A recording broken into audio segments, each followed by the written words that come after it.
Bonsoir à tous, soyez les bienvenus pour ce nouveau webinaire consacré ce soir à une thématique plein de promesses mais qui a fait ses preuves et on va en parler ce soir, maigrir sans faire de régime. On sait à quel point les problèmes de poids peuvent engendrer de nombreux problèmes de santé, c'est ce que vient d'expliquer notre invité de ce soir, notre auteur qu'on a grand plaisir de retrouver, le docteur Pascal Trotta. Bonsoir Pascal. Bonsoir Mathilde. C'est un plaisir de te retrouver pour aborder ce sujet, les problèmes de poids, le surpoids. Alors, au-delà, on n'est pas là pour parler de physique, gracieux, disgracieux, c'est pas l'idée ici, c'est pas la thématique, c'est toutes les problématiques de santé qui peuvent être générées, qui peuvent être la conséquence en fait de ces problèmes de surpoids. Tu vas nous en parler, les syndromes métaboliques, l'hypertension, résistance à l'insuline, tu vas nous raconter tout ça. Et voir surtout qu'est-ce qui peut être mis en place de manière naturelle, sans forcer, sans forcément de contraintes. Et c'est là tout le secret de ta méthode que tu vas nous partager ce soir.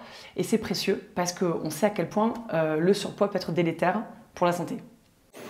Et oui, effectivement, dans un webinaire précédent, que je vous invite à suivre si vous ne l'avez pas vu, je parlais des causes des maladies de civilisation. Et il y a une cause qui est très importante qu'on n'a pas vue dans ce précédent webinaire, c'est le surpoids. Le surpoids, qui est une des causes des maladies comme l'hypertension, le syndrome métabolique, le diabète de type 2, qu'on appelle le diabète de la maturité, etc., certains rhumatismes, certaines propensions à faire des cancers dus à l'inflammation générée par le surpoids, etc., etc. Bref, le surpoids est retrouvé dans beaucoup de pathologies comme cause principale ou accessoire, mais toujours est-il que négliger le surpoids lorsqu'on est médecin et prescrire immédiatement des médicaments, c'est une erreur conceptuelle et c'est la raison pour laquelle je vais aujourd'hui vous parler des effets secondaires et néfastes du surpoids sur votre santé, et comment bien régler sur ce poids par une méthode facile à mettre en place dès ce soir, si vous voulez. On a hâte de rentrer dans ce sujet en profondeur. Avant, je voudrais rappeler à nos abonnés que te représenter rapidement, tu as toujours été animé par l'accompagnement individualisé par des méthodes les plus naturelles possibles. Et on va le voir, donc tu es ancien interne des hôpitaux de Paris, radiologue pendant 20 ans. Tu as vraiment cet intérêt poussé vers la médecine intégrative pour vraiment intégrer toutes les méthodes naturelles à la médecine dite conventionnelle. Tu es médecin, hein, je le rappelle. Donc tu es également en parallèle, tu es homéopathe, tu es nutritionniste, tu pratiques l'iridologie, l'auriculothérapie, l'endothérapie, tu pourras nous en parler aussi parce que ça peut être une pratique utilisée. Donc voilà, tu utilises vraiment tous ces outils que tu as glanés auprès de toutes ces années d'expérience. Par ton expérience personnelle également aussi, tu as une spondylarthrite, tu nous en as partagé, donc qui peut être aussi liée, pas ton cas, mais on va le voir, les maladies auto-immunes peuvent être aussi une conséquence, un ricochet des problèmes de surpoids avec l'insuline, etc., porosité intestinale, tu vas nous redire tout ça.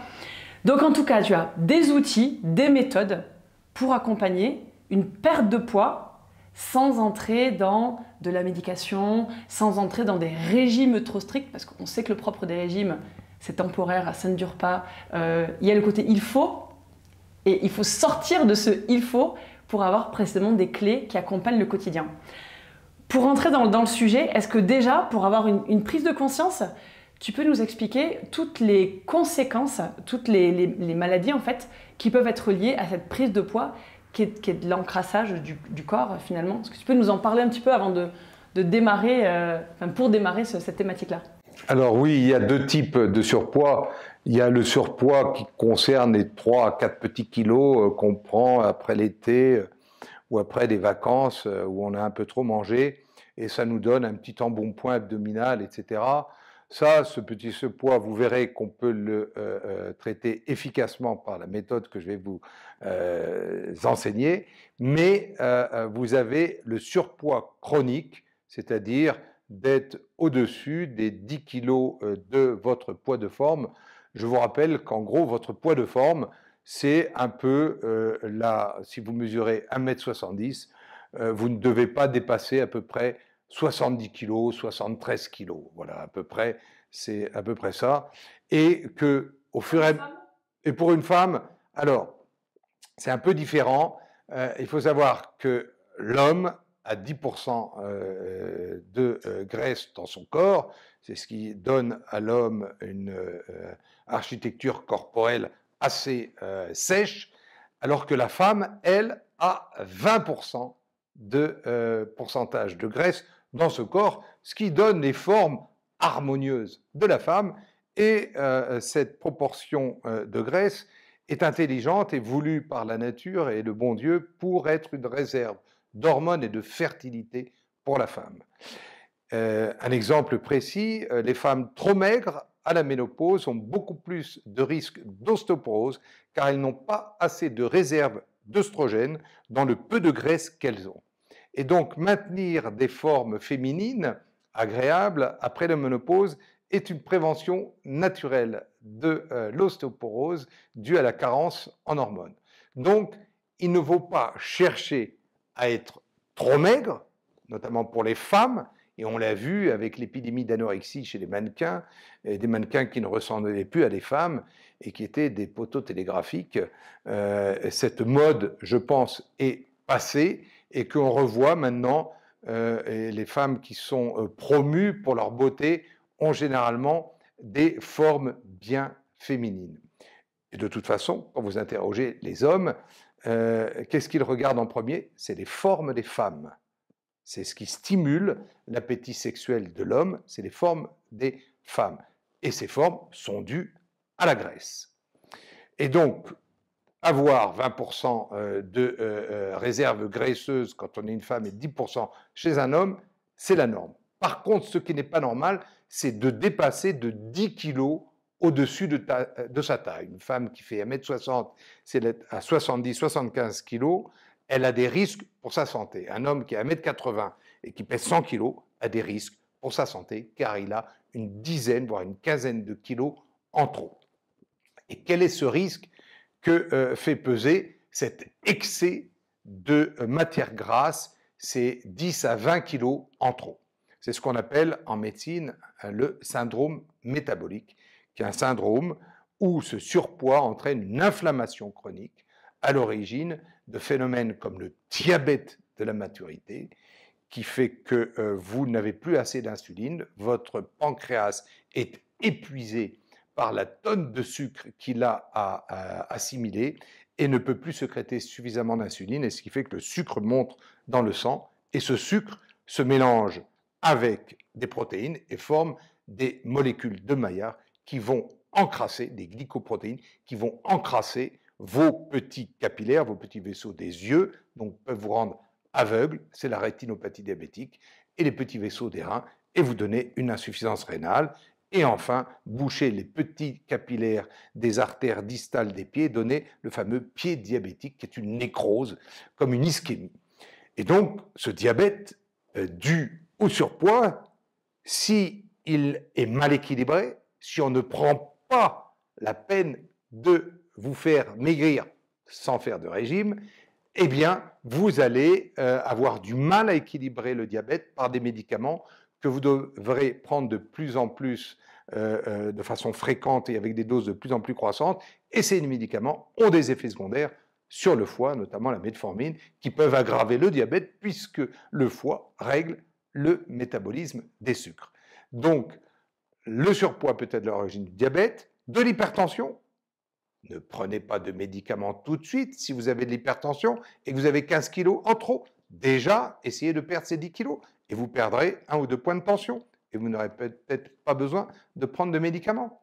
Les rhumatismes, qui, par ce surpoids, peuvent entraîner une surcharge sur les disques intervertébraux, sur les ménisques, et est à l'origine de douleurs ou aggraver les phénomènes d'arthrose. Et puis, enfin, la micro-inflammation peut être à l'origine d'une augmentation du risque de cancer et de maladies auto-immunes, et cela a été prouvé scientifiquement. Bref, si vous voulez retrouver la santé et que vous avez ces pathologies, il faut d'abord trouver le moyen intelligent, facile, écologique de perdre du poids sans dépenser des sommes extraordinaires dans des régimes qui sont souvent néfastes et qui vous éloignent socialement de votre entourage.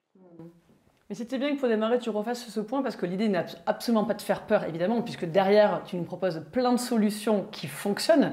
Mais l'idée, c'est vraiment de poser le regard aux personnes qui nous écoutent sur, tu parles des syndromes métaboliques, mais c'est vrai, vérifier son hypertension, vérifier sa résistance à l'insuline, vérifier ses triglycérides, mesurer un peu parfois l'embonpoint qu'on peut avoir, le tour de taille. Enfin, c'est vrai que c'est des signes, ça, sur lesquels il est bien, voilà, comme tu nous le mets en lumière ce soir, de nous alerter pour limiter toutes des pathologies plus importantes qui pourraient arriver par la suite. Donc tu nous parlais d'inflammation, tu nous as parlé de diabète, etc. Cette prise de poids qui arrive, elle est multifactorielle.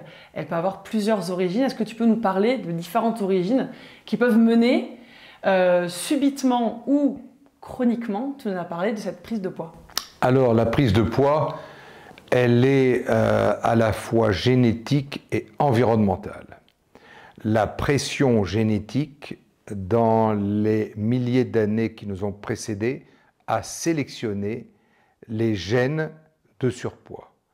Car dans les périodes de famine, quand la famine durait trop longtemps, survivaient beaucoup plus ceux qui étaient en surpoids, qui avaient tendance au surpoids, que ceux qui étaient déjà maigres.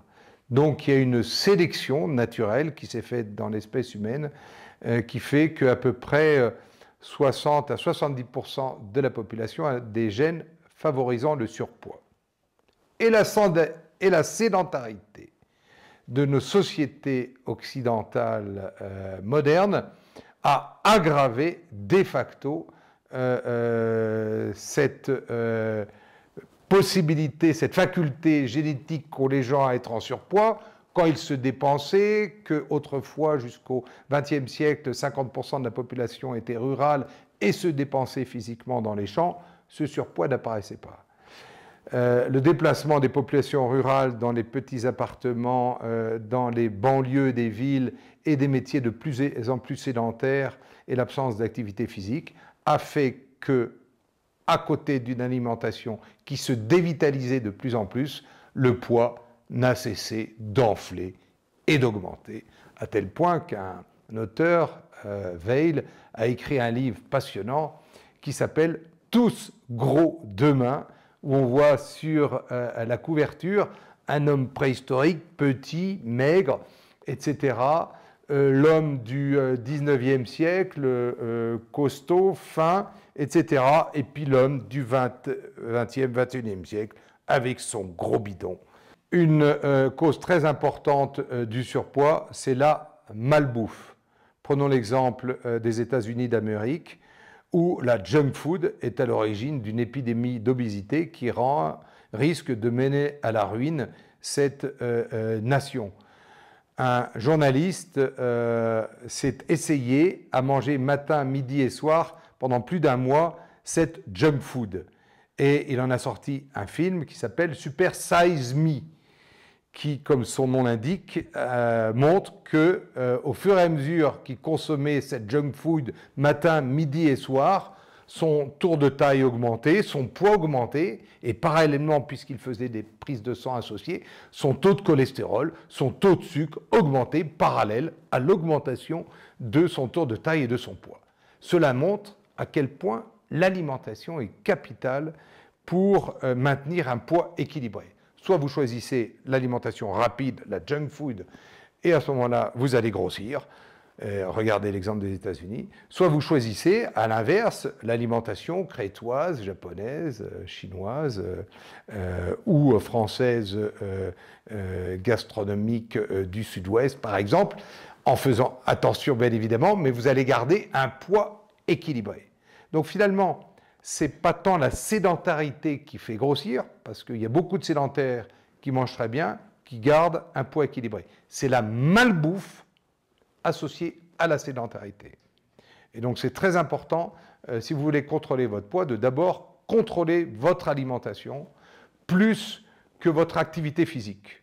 Car vous verrez, dans la méthode que je propose, celle que je propose, c'est 4 fois plus efficace de suivre cette méthode que je propose que de faire du sport. Le sport, c'est fait pour nous détendre.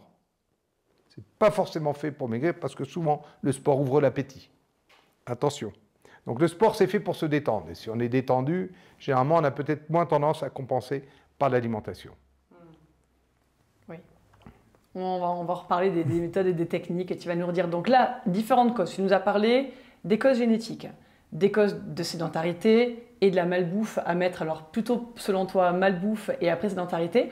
On peut parler des causes un peu émotionnelles également qui peuvent être génératrices de surpoids? Bien sûr, bien sûr. Vous avez énormément, dans ma consultation, de femmes qui me disent « Docteur, c'est impossible, j'ai des fringales. À 5 heures de l'après-midi, je me jette sur tout ce qui passe à côté de moi, les sucres, les gâteaux, tout ce qu'il y a dans le frigidaire, etc.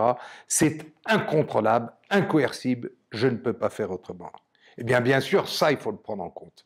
Les causes émotionnelles. Si vous êtes mal dans votre vie, mal dans votre peau, mal dans votre travail, mal dans votre couple, mal dans votre peau, mal dans votre corps, eh bien, vous pouvez avoir tendance à compenser par l'alimentation qui va faire une espèce d'enveloppe graisseuse, protectrice, qui va vous protéger des agressions du monde. Et cela, il faut le prendre en compte. Il y a une arme thérapeutique géniale pour cela, c'est l'acupuncture auriculaire qui permet en même temps de moduler le stress, de baisser l'appétit et de réguler les émotions, tout ça en même temps, qui permet de diminuer considérablement le stress à l'origine de ces fringales, à l'origine de ce surpoids. Il est très important aussi par l'homéopathie, qui marche très bien, de moduler les émotions, et puis par des techniques de relaxation, etc. Et puis d'écouter la personne qui est en face de vous et de comprendre quelles sont les raisons profondes de ce mal-être et de ces fringales pour les prendre en compte. Et si on prend bien en compte ceci, on peut donner une réponse pertinente pour diminuer sa fringale et aider cette personne à se dédroguer de l'alimentation qui est souvent un refuge. Là, c'est très encourageant ce que tu nous dis parce que globalement, tu nous dis c'est génétique ou environnemental. Et quand on voit avec tous les travaux sur l'épigénétique aujourd'hui et les actions du coup qu'on peut mener dessus, on voit bien que tout ce que tu nous as partagé là, c'est réversible et avec voilà, les méthodes que tu nous partages. Alors précisément, dans les solutions et les méthodes que tu utilises, voilà, est-ce que tu pourrais nous partager des clés alors peut-être la première pour toi qui te vient et puis après voilà, décliner, mais voilà, une première comme ça qui a fait ses preuves voilà, auprès des personnes que tu accompagnes. Le premier investissement que vous pouvez faire et qui est à la portée de tout le monde, c'est un petit déjeuner de roi ou de reine. C'est à la portée de tout le monde. Alors on me dira, oui, mais il y a plein de gens qui ne font pas de petit déjeuner et qui sont maigres. Certes, mais c'est peut-être les 20% de gens qui ont des gènes de maigres. Donc cela, pas de problème. Pour eux, ce n'est pas eux qui viennent nous consulter, ce n'est pas à eux que je m'adresse aujourd'hui. Je m'adresse à ceux qui ont des gènes de surpoids et qui sont en surpoids et qui ne savent pas comment faire. Eh bien, d'abord, la première règle, c'est faites un vrai petit déjeuner. Parce que à 90% dans 90% des cas, les patients que je reçois en consultation qui sont en surpoids, ils font un très mauvais petit déjeuner ou pas du tout. Je prends un exemple, une image. Vous allez faire un Paris-Nice en voiture et vous mettez 5 litres d'essence. Vous allez vous arrêter à 30 km à la barrière sud de Paris, au péage, en panne d'essence. C'est ça de ne pas faire de petit déjeuner. Le Paris-Nice, c'est votre journée. Eh bien, faire un petit déjeuner, c'est faire le plein de votre voiture, le plein d'énergie pour toute la journée. C'est fondamental de faire un petit déjeuner de roi et de reine. Et ça, c'est Catherine Kousmine qui nous l'a bien enseigné dans ses enseignements et dans ses livres. Et que j'ai repris à mon compte personnel, parce que j'ai des gènes de surpoids et une pathologie auto-immune, et que grâce à ce petit déjeuner, j'ai pu diminuer de 50% mes douleurs de spondylarthrite ankylosante. Pourquoi? Car non seulement il faut parler de quantité, donc faire un petit déjeuner de roi et de reine en quantité par rapport au déjeuner de prince et au dîner de pauvre. Donc, un petit déjeuner comme ça, un déjeuner comme ça et un dîner comme ça, en quantité. Là, je parle de la quantité.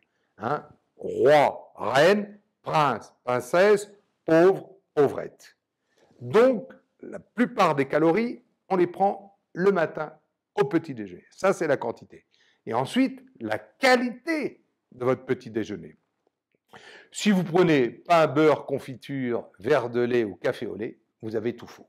Oui, c'est bon, d'accord. Mais là, vous remplissez l'estomac, vous ne vous nourrissez pas. Vous ne prenez que des hydrates de carbone. Le pain, la confiture, le lait. Où sont les protéines?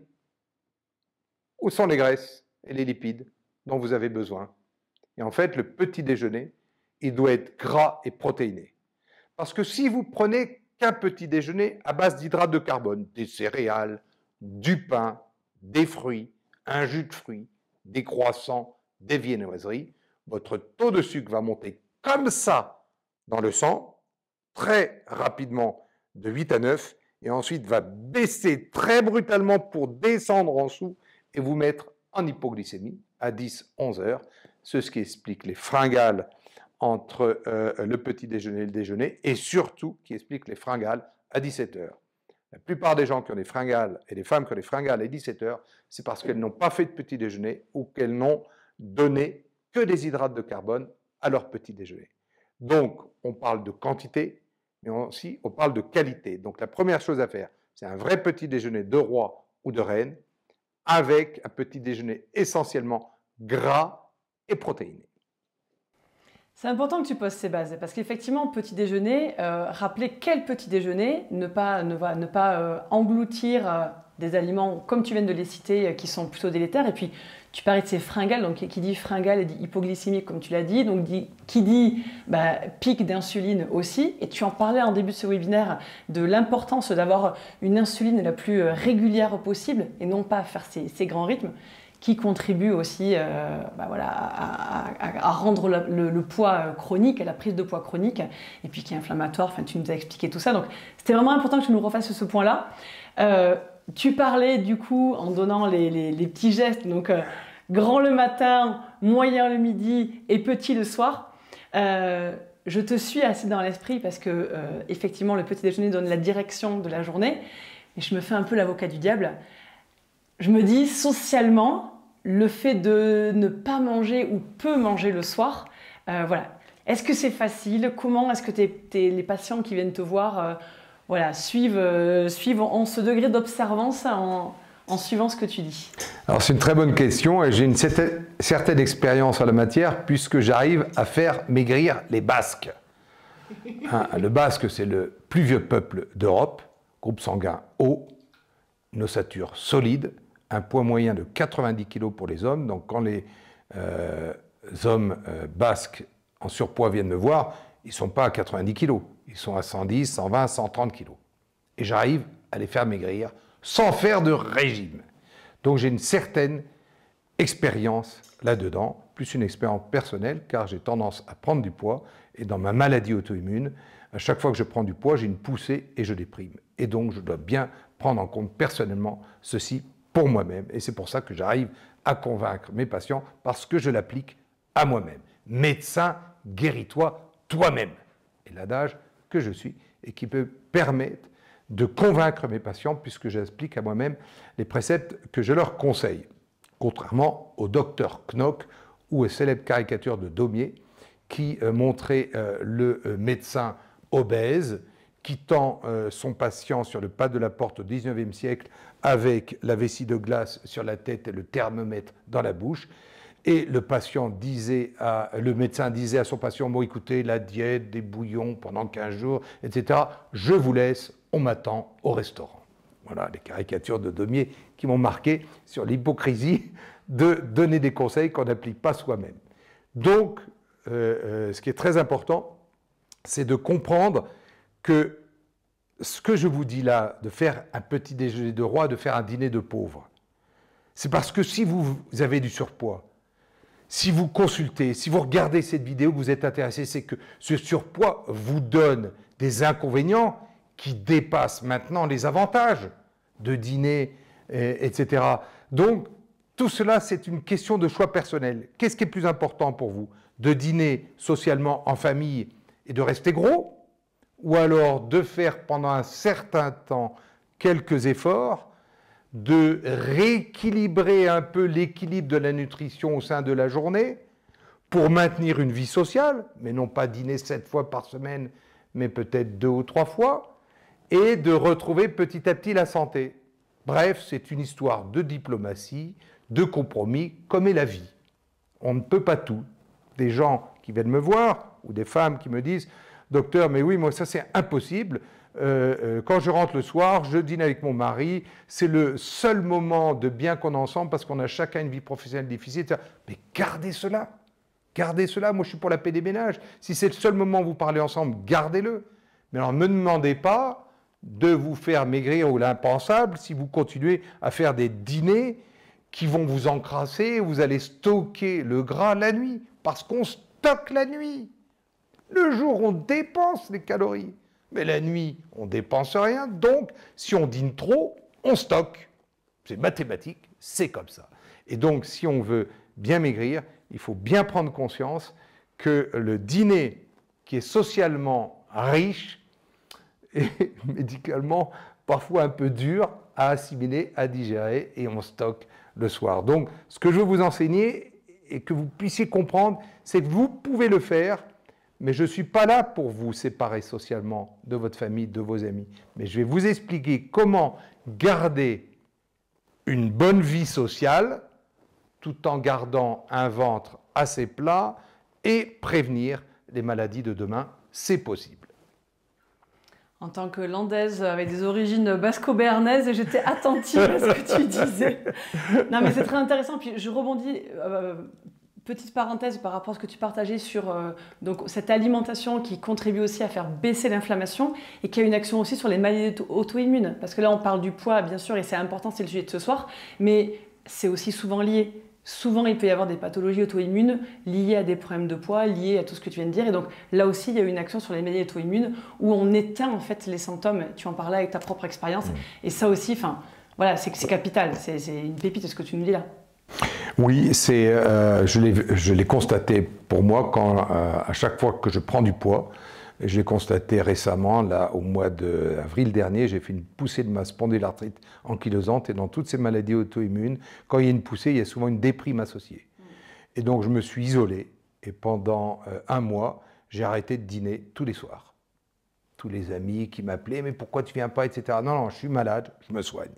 J'ai bien fait de faire cet effort, j'ai perdu 7 kilos en un mois, et j'ai mis ma poussée, j'ai traité ma poussée, sans médicaments, sans anti-inflammatoires, sans immunosuppresseurs, sans cortisone, rien qu'en appliquant ce précepte simple dont on va parler tout à l'heure, qui est de ne pas dîner le soir, qui est le micro-jeûne du soir, que je vais vous enseigner, et qui m'a permis de stopper cette poussée, de retrouver le moral et l'énergie, et j'avais perdu 7 kilos sans faire de régime. Et si vous avez un cancer qui est dû au surpoids, que vous êtes en surpoids, la première chose à faire est de débrayer le moteur du cancer en cessant de vous alimenter, en jeûnant, non pas uniquement le soir, mais matin, midi et soir, car le jeûne, et on fera un autre webinaire là-dessus, et la voie royale de la médecine, c'est débrayer le moteur du cancer. Ce n'est pas dangereux, le bon Dieu a prévu que nous avions 40 jours de réserve pour jeûner sans mettre en péril notre santé si nous continuons à boire des liquides suffisamment abondants, mais on peut très bien survivre à 40 jours sans manger. Et nos ancêtres l'ont fait dans les périodes de famine, etc. et ont survécu. Et c'est possible, les animaux le font très bien, on le voit très bien dans la nature sauvage, les lions et les lionnes, ne pas manger pendant de grandes périodes et ensuite chasser, se repaître, se reposer, etc. etc. L'alternative, jeûne, consommation, jeûne, consommation. Et nous, les Occidentaux, trop bien nourris, nous réfléchissons un peu. Matin, midi et soir, matin, midi et soir, matin, midi et soir, on mange, on mange, on mange. Qui fait que l'arme de destruction massive, ce n'est pas l'arme atomique, ce n'est pas la Kalachnikov, c'est la fourchette. Non, mais c'était intéressant, tout à l'heure tu nous as parlé du stress, qu'effectivement l'émotion peut faire plus manger, mais là ce que tu viens de nous dire, c'est aussi la mauvaise alimentation qui peut avoir un impact sur la dépression et sur le psychique. Donc c'est aussi hyper intéressant que tu nous aies repartagé ça, ça va vraiment dans les deux sens. Je voudrais juste par rapport aux causes là, et aux solutions, tu vas continuer de nous expliquer. Par rapport à la sédentarité tout à l'heure, donc en priorité, c'est la nutrition, mais la sédentarité peut motiver aussi, stimuler tout ce qui est émonctoire. Et je sais que par rapport à l'alimentation, peut-être qu'il y a des petites choses aussi à faire pour venir stimuler un peu de ce côté-là. Oui, alors effectivement, si vous êtes en surpoids, c'est que vous êtes encrassé. Comme la calamine qui encrasse le moteur, il y a également un encrassement du corps. Et si vous n'avez jamais jeûné de votre vie et que vous avez toujours matin, midi et soir mangé, quand est-ce que votre corps s'est nettoyé? Quand est-ce que vous avez fait le ménage corporel, le ménage de votre maison corporelle? Vous nettoyez votre maison, votre appartement tous les jours, tous les 2 jours, vous passez l'aspirateur, le balai, la serpillière, etc. Ça, c'est le nettoyage. Mais est-ce que vous le faites, le nettoyage de l'intérieur de votre corps? Pas la douche et le bain qui nettoie l'enveloppe, la peau. Mais est-ce que vous nettoyez l'intérieur? Ben non. Qui fait le nettoyage de l'intérieur de sa maison corporelle? Ben, c'est ceux qui connaissent un peu les préceptes de l'hygiène de vie et de la médecine naturelle. C'est ce qu'on appelle la détox. La détox, c'est quoi? C'est faire le ménage de l'intérieur de sa maison corporelle et nettoyer avant de traiter. Il faut nettoyer. Et c'est ça la détox.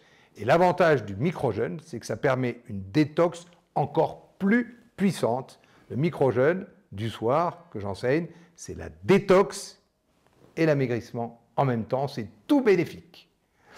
Et vous avez un exemple pour voir si vous êtes encrassé, facile à voir. Tirez la langue et regardez votre langue dans la glace. Si elle est rose comme celle d'un chien, c'est que vous n'êtes pas encrassé et que vous avez vraisemblablement une très bonne hygiène de vie. Si elle est blanche, marron ou jaune, c'est que vous êtes encrassé et qu'il est urgent de faire le ménage.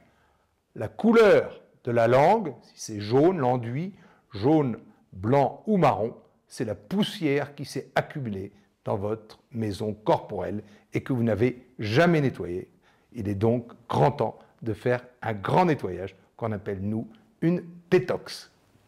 Donc chacun peut faire le petit test en ce moment à la maison pour se rendre compte où il se situe.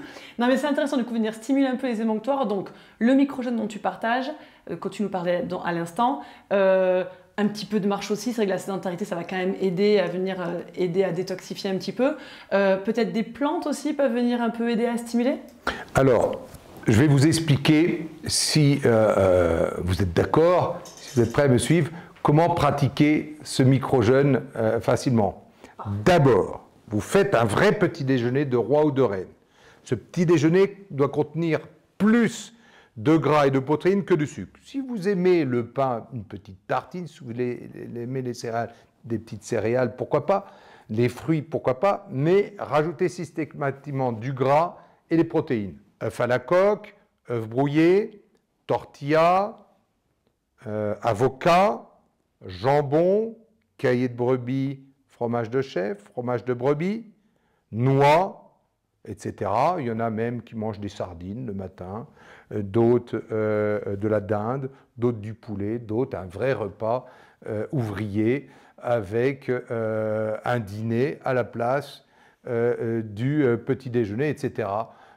Bref, cela dépend des goûts, cela dépend de vous, mais un petit déjeuner gras et protéiné, important caloriquement, car vous allez dépenser ceci et ça va éviter les fringales du soir qui vous permettront de micro-jeûner le soir. Un déjeuner équilibré avec plutôt des légumes, très importants pour favoriser le transit intestinal et les antioxydants avec les couleurs des légumes de couleurs différentes, plutôt que à la vapeur, de la viande ou du poisson, ou pour ceux qui sont végétariens, eh bien, les protéines végétales, comme les protéines végétales qui sont assimilables et qui ne font pas gonfler le ventre, c'est plutôt le quinoa, le riz complet et les lentilles, car c'est des petites structures qu'il faut faire gonfler dans l'eau et qui vont gonfler dans l'eau et qui ne vont pas gonfler dans le ventre, contrairement aux pois chiches ou haricots qui, sous des problèmes de fermentation, vont être à l'origine de ballonnements très désagréables. Donc, un petit déjeuner de roi et de reine, un déjeuner de prince ou de princesse, et puis ensuite, de la fin du déjeuner, 1 heure si vous êtes en France, 2 ou 3 heures si vous êtes en Espagne, jusqu'au petit déjeuner suivant, 7, 8 ou 9 heures, il faut qu'il y ait 16 heures sans ingestion de calories. Donc pas de goûter, pas de fruits, peut-être des noix si vous avez un petit peu faim, mais vous verrez que la faim passe assez rapidement au bout de 3 jours. Et quand vous commencez à avoir faim, à 5 heures, à 6 heures, à 7 heures, eh bien vous commencez à prendre un détox avec des plantes, des produits spécifiquement mis au point pour cela, qui vous permettent, avec une dose bouchon, dans 1/3 de litre d'eau, soit dans un verre en cristal, si vous voulez vous faire le cinéma, d'être au restaurant, etc., et que vous êtes sensible à la beauté du verre, soit dans une bouteille d'eau minérale, peu minéralisée, 1/3 de litre, et vous commencez à boire par petites gorgées quand vous commencez à avoir faim. Ça vous occupe la bouche, ça vous remplit l'estomac, ça coupe la faim petit à petit, et vous allez voir que vous allez oublier que vous avez faim. Parce que la faim, elle n'est pas là, elle est là dans la tête. C'est dans la tête. Une fois que vous êtes mentalisé, que vous allez réussir à faire ce micro-jeûne, eh ben vous allez y arriver. Et vous allez voir que petit à petit, plus vous le faites, moins vous aurez faim. Et ceci, il faut le faire 5 soirs par semaine. 5 soirs, si vous voulez maigrir. Donc généralement, vous commencez dimanche soir, lundi soir, mardi soir, mercredi soir, jeudi soir. Et vendredi et samedi, libre. Vous pouvez sortir, aller au restaurant, aller chez des amis. Donc ce n'est pas frustrant, vous avez la vie sociale qui est maintenue. Et pendant la semaine, quand on travaille, eh bien, vous ne dînez pas, vous déstockez la nuit, vous perdez en gros 200 entre... Généralement, du dimanche au vendredi, un homme va perdre 1,5 kg, 1,3 kg, une femme 500 à 800 grammes, voire 1 kg, et vous allez reprendre 200 à 300 grammes le week-end. Donc en gros, vous allez perdre entre 2 kg chez les hommes qui sont en surpoids par semaine, et entre 500 grammes et 1 kg pour les femmes qui sont en surpoids. Et ceci, vous le maintenez jusqu'à arriver à votre poids de forme, où vous restez stable 2 à 3 semaines, au même poids, ça veut dire que vous êtes arrivé à votre poids réaliste. Et à ce moment-là, vous maintenez 3 soirs par semaine ce micro-jeûne pour maintenir le poids stable, ce qui évite l'effet yo-yo. Donc ce n'est pas un régime, on ne se coupe pas de ses amis, ça ne coûte pas cher, c'est économique, écologique et redoutablement efficace, car vous allez à la fois faire une détox, faire le ménage de vos toxines corporelles et les éliminer, tout en perdant du poids. On l'envoie avec les ingrédients que tu nous as partagés, petit déjeuner et déjeuner. Effectivement, on mange de tout en quantité. Il ne faut pas se brider, tu nous l'as bien dit. On mange copieusement, vraiment à sa faim. Donc effectivement, il n'y a pas du tout de notion de régime. On peut conseiller de faire tremper peut-être aussi les protéines végétales pour éliminer un peu les antinutriments qui peuvent aider, limiter un peu les ballonnements. Bien sûr, bien sûr. Quand moi je conseille à mes patients le riz complet, le quinoa et les lentilles, qui sont des légumineuses et des céréales sans gluten, donc digestes, et qui ne font pas gonfler le ventre. Mais il faut les faire tremper la nuit dans 3 fois le volume d'eau. Elles vont gonfler, ça va initier le processus de la germination et éliminer les phytates qui peuvent être toxiques pour l'intestin, et ça va empêcher que cela gonfle dans votre ventre. Et donc ça, c'est très important de faire tremper ces légumineuses et ces céréales complètes dans l'eau, dans 3 fois leur volume d'eau, et de les cuire à feu doux pendant 15 minutes avec juste cette épaisseur d'eau au-dessus des lentilles, du quinoa ou du riz complet. C'est très bon. Vous pouvez ensuite le maintenir dans un bocal hermétique à l'air au réfrigérateur, et vous avez ainsi votre base pour la semaine. Moi, je préconise régulièrement de manger des sardines ou des maquereaux, qu'ils soient en boîte ou non. Ils sont généralement très bien cuisinés et c'est une très grande source d'oméga 3 pour compenser l'inflammation chronique due au surpoids. Donc là, on valorise encore plus le microbiote. Donc on voit bien le cercle vertueux que tu es en train de nous proposer là, avec cette nouvelle routine en fait, alimentaire. C'est juste une habitude en fait, à changer au début, quelque chose à mettre en place. Et on voit qu'il n'y a pas de contraintes. Tu nous as expliqué voilà, comment un petit peu le mettre en place. Donc voilà, formidable. Pour compléter un peu cette technique-là, est-ce que tu aurais des conseils pour aider à mettre cette nouvelle routine en place dans le quotidien? Complètement. Alors moi, jamais j'aurais pensé que je pourrais jeûner dans ma vie parce que j'ai un appétit d'ogre. J'adore manger, j'adore la bonne chair, etc. Mais c'est ma maladie qui m'a forcé à prendre conscience que la malbouffe et trop de calories pouvaient être néfastes dans ma maladie. Et comme je ne voulais pas me soigner avec des médicaments qui m'avaient intoxiqué, j'ai décidé de prendre en charge ma santé en changeant mon alimentation, à la fois quantitativement et qualitativement, puis chronologiquement. Mais certaines personnes ont du mal à ne pas dîner le soir, ce que je conçois parfaitement. Donc, premièrement, n'ayez pas peur, c'est possible de ne pas dîner. 2, vous n'allez pas mourir parce que vous ne dînez pas. 3, vous n'allez pas mourir si, par exemple, vous jeûnez matin, midi et soir parce que vous avez une maladie grave. Au contraire, ça va vous aider à retrouver le chemin de la guérison. Donc, n'ayez pas peur.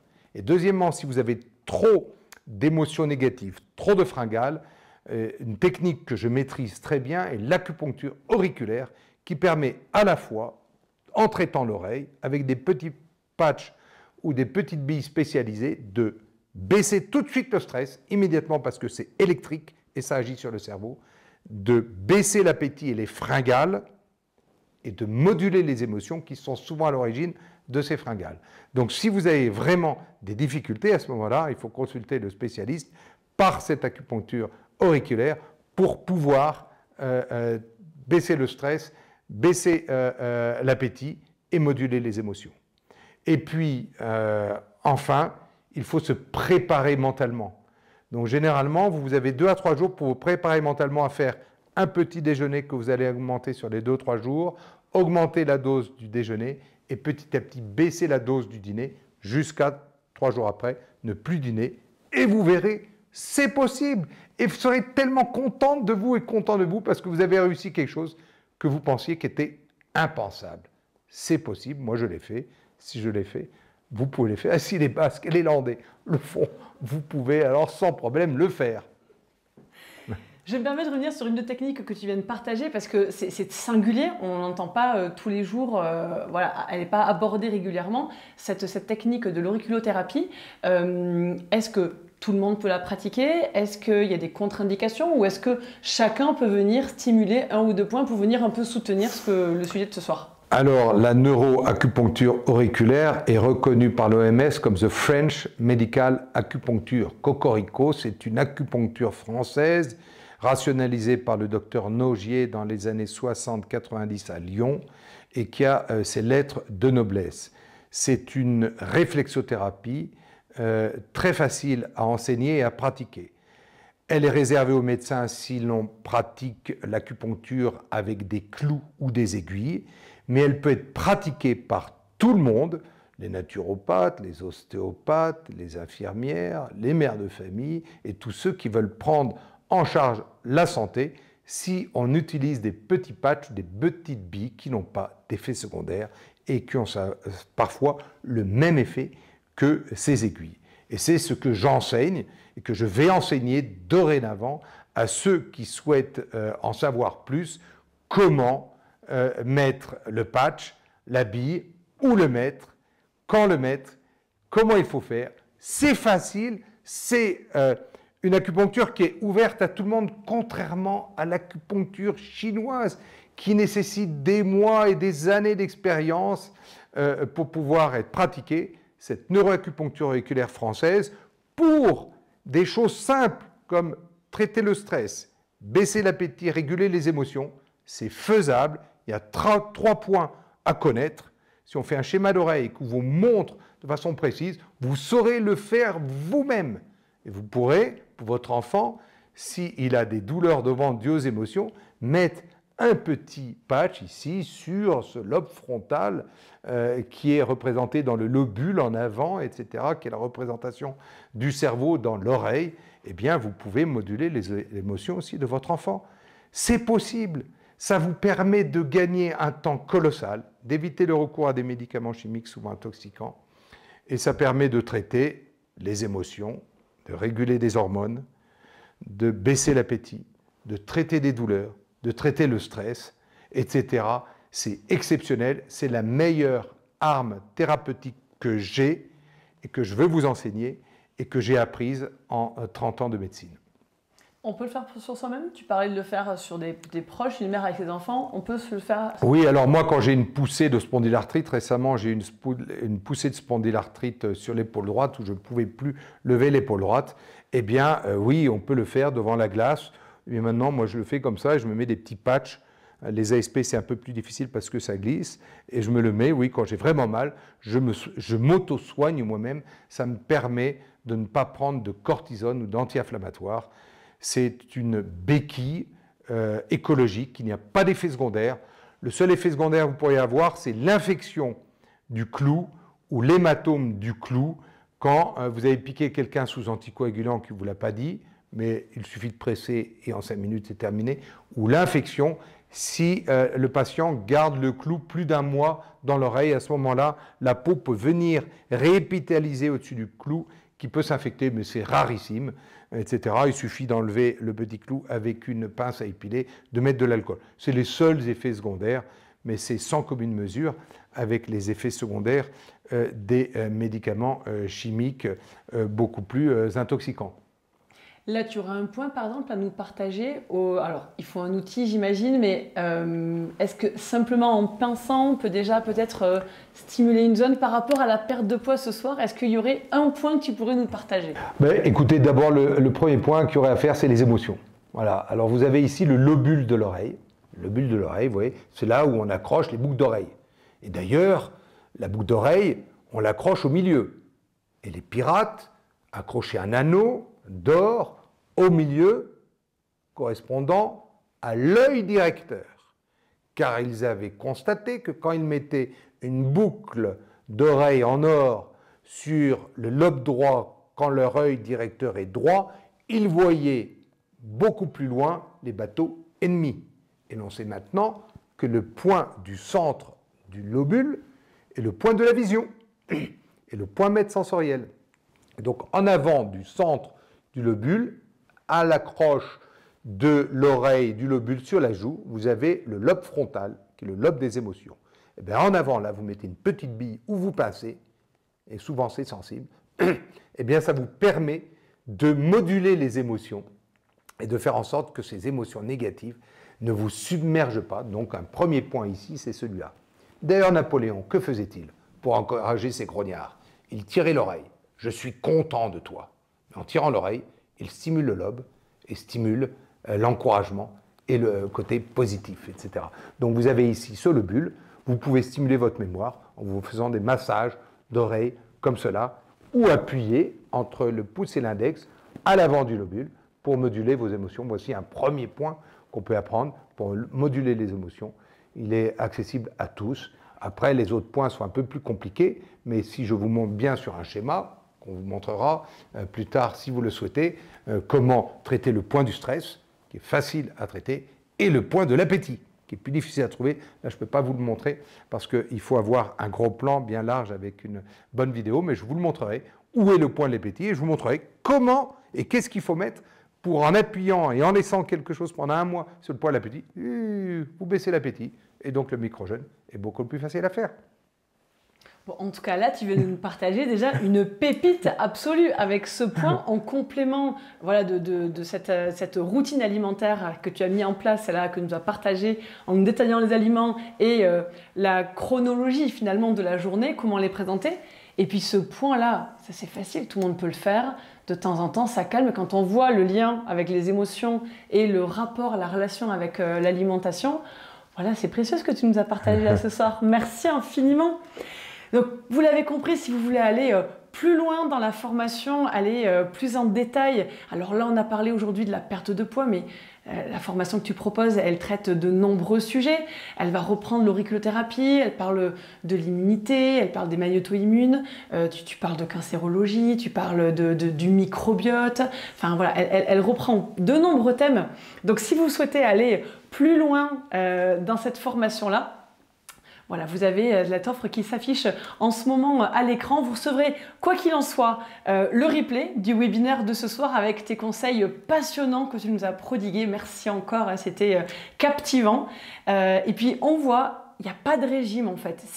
On vit son alimentation pleinement. Simplement, on la régule différemment au cours de la journée. Simple. Merci en tout cas pour votre présence, pour votre fidélité et on aura grand plaisir de vous retrouver très prochainement avec le docteur Pascal Trotta. Belle soirée à tous, à très bientôt. Merci.